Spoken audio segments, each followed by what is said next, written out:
Restaurant Unstoppable. Inspire, empower, and transform the industry. I think chasing a definitive, and even going back a little further in the, we'll check to see how closely people were listening to the podcast. My life was, as a professional musician, was based on achievement. And so then having things like World's 50 Best or Forbes or the James Beard Awards or you name it. Michelin stars, kind of, although you have to be in a certain spot for those, but okay, is a way of gauging achievement. It's a way to say, I made it. But maybe that's a path that you don't or we shouldn't be going down. Why? Well, what are you chasing then? What happens when you get there? I mean, there's a very, I call it famous. There was an article, and then I think it was in the New York Times with Daniel Hume, 11 Madison Park, years ago when they got to, they were number one on World's 50 Best. And the whole point of the article was he kind of looked around and was like, still the same. Okay, what do we do now? Yeah. And so what do you do now? When the carrot, when you get the carrot, then what are you shooting for, and who matters? Do the people who are judging the World's 50 Best or James, you pick it. I'm going to say World's 50 Best now because it's a good catch-all. Doesn't mean just them, but it's all of these things. Why does that matter to an individual? There could be people who are coming up now who's that's where I want to be. Okay, but then you're letting the people who are in charge of awarding those 50 or 100 or whatever, you're letting them rule your life, your creativity, all these different things. Not just you, but the narrative of the entire industry. The entire industry that cares. Yeah. And I think increasingly what we're seeing is, and I got a fair amount of response for this because I just it was something that I thought, and so I put out on Instagram when the World's 50 Best came out. I went and I looked at it, and then I went to the website and I looked at, so you get little thumbnails of each restaurant. And I just thought, man, of these 50 thumbnails, the food all looks the same. It could be 50 courses from the same restaurant. And I was surprised. I thought when I put that out into the world that I was going to get a fair amount of pushback from people who were, well, you're just jealous that you aren't on it, which I'm not. Where obviously this isn't the kind of place for that. And what I got was people saying, yeah, you're right. I looked at it too, and it was kind of like, and then some people were just like, I don't even know if I really care about that anymore. People that I know years ago did. Yeah. So I guess to finish all that off is one of the open-ended things that I think we have to think about as an industry is what does matter. If we were so amped up on having the 50 Best or the James Beard Awards or the Michelin stars, we were so amped up on all of those, and there's still going to be a percentage of people who always are going to be. But the larger percentage of restaurants and the people who are going to really move the needle aren't in those places. They're just not. I mean, there's something to be said for every kind of generation of cooks. You go through a restaurant, and I would say that in the 90s it was Trotter and the French Laundry pushing this multi-course situation in the United States. Then probably switches to El Bulli and then switches to Noma. I think that's a pretty fair assessment. You need to have them to kind of push one way. But life's in the middle. Most of us are in the middle. So what are we all chasing? 99.9% of us, even more than that, are in the middle. In the middle. Yeah. And so as an industry and as people, what can we do, and what are the things that we should be chasing? What's our carrot? And I don't have the answer to this, but I will say that I think that there are some things that we should be focusing on that we're not. One of the things is social media. Can we shelf social? Yeah. I want to reflect on what you've shared up to this point. Okay. So to reinforce a lot of the things we, like you said, like people are getting into this industry. They have these aspirations, whether it's they in their mind aren't successful unless they have a Michelin star or a James Beard Award. And yeah, I need to reinforce that. But the other thing too, in my perspective, being somebody who travels around the country, and originally when I first started this podcast, it was those lists that I was looking at to find out who I should talk to. And what I've discovered is that these people who we are aspiring to be like are at the top of their game, right? We are all trying to be where these people are. A lot of them aren't happy. A lot of them aren't in a great mental place. A lot of them are also, their businesses aren't sustainable. We are celebrating these businesses that are trying to, their priority is wow factor experience. And to do that, it's extremely expensive. It's not, to do that consistently, it costs a lot of money. It's not sustainable. And I think that our industry needs to put more emphasis on fiscal responsibility, on being profitable, because we have a responsibility to the people that we're employing to keep them. You know what do you know where I'm going with this? I feel like it's just messed up. The expectation is unreasonable, and even the world we live in today is moving away from that high touch personal experience, and we're competing with the online experience, the at home experience, and it's becoming even more unsustainable. So like, why are we still celebrating and telling everybody that this is the goal, this is the objective? Because we are.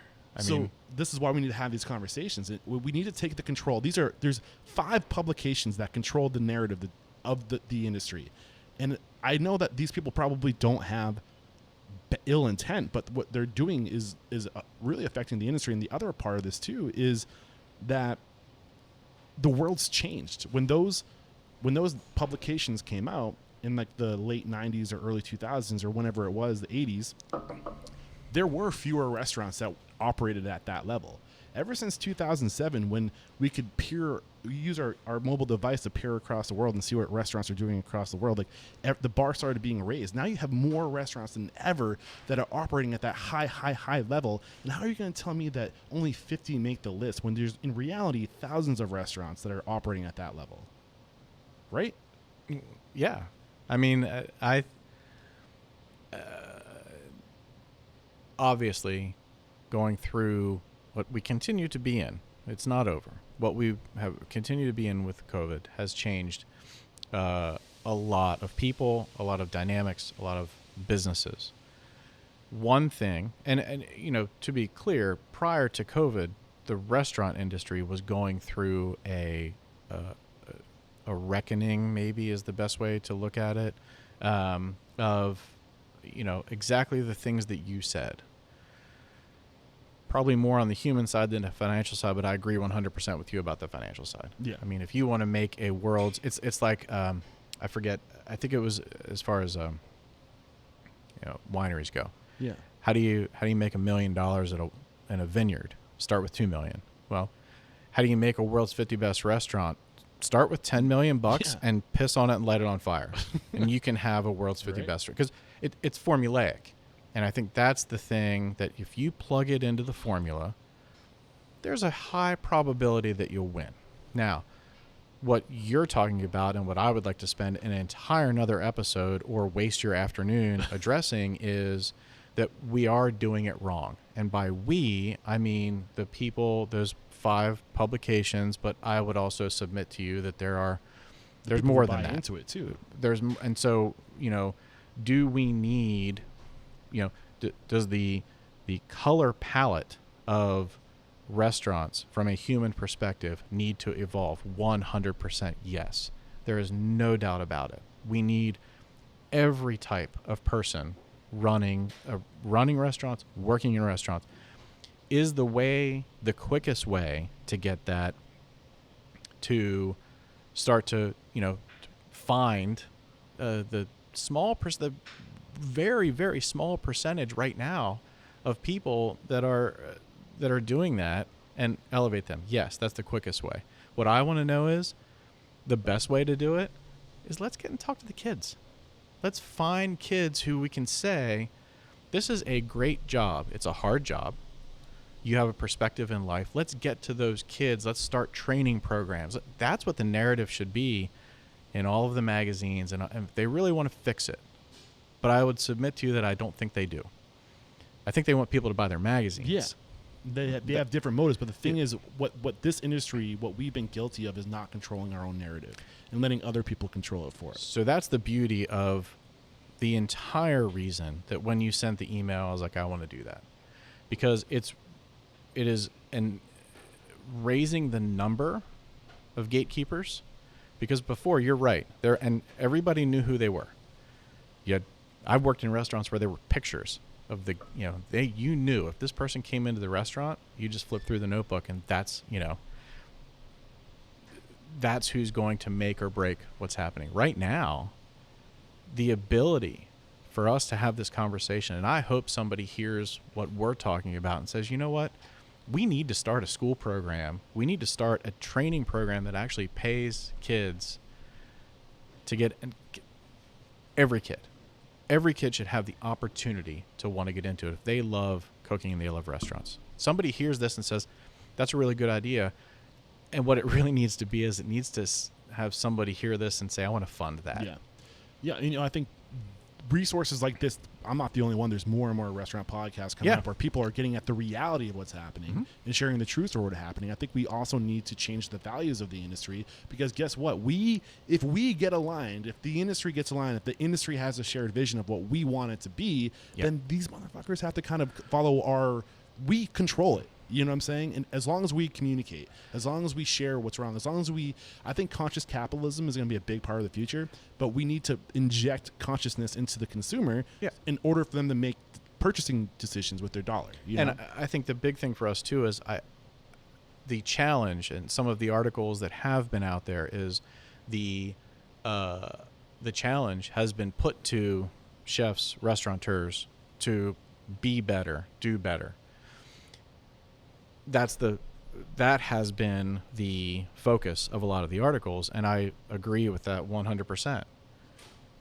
I also would tell you, though, that there are a ton of chefs and restaurateurs who are being better, doing better. They're not out there with a PR firm thumping their chest about how they're doing. They're actually just doing it. But there needs to be an article about we're here with open arms. If I go and shake your hand, that requires you putting your hand out to shake mine. I'm tempted to. It's hard for me not to do it right now. So what I'm saying is, the amount of people, we will change the way the restaurant industry works.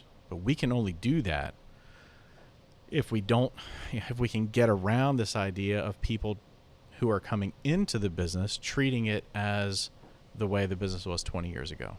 The no call, no show, even for a job interview, like those kind of things. There has to be another hand reaching out and saying, yes, I want to come into this evolved restaurant business. I want to be part of this because now it is better, and we start to get better, because I can't do it on my own. Neither can any other chef or restaurateur. It's going to require people coming into it, and that's a different mindset. Yeah, but I think it starts with self-value and understanding the value of food, and understanding that, like, if we're going to be a real business, we need to get what money we need to take care of our people, to create those opportunities. 100%. And that comes down to alignment, sharing knowledge, and people being like, you don't just make up a number on a price for your menu. It's an equation. You're engineering that price. There's a margin that you're making. There's things that you can do to make sure that to say that 10% is doing good is ludicrous. Like, we need to start communicating to the consumer that if you want this experience, it comes with a dollar price. So I think that's what people in the business call a smooth segue, because that's the other thing that I would love to see food writers tackle. And you can't just tackle it once. You can't just write one thing about it, and one food writer just can't write one thing about it. Everybody needs to get on board with, we are a country of cheap food. We are a country of cheap experiences. And we need more food writers out there pushing the narrative of, in order for these places to be viable, sustainable, but great businesses and great industries to work in, that has a value associated with it.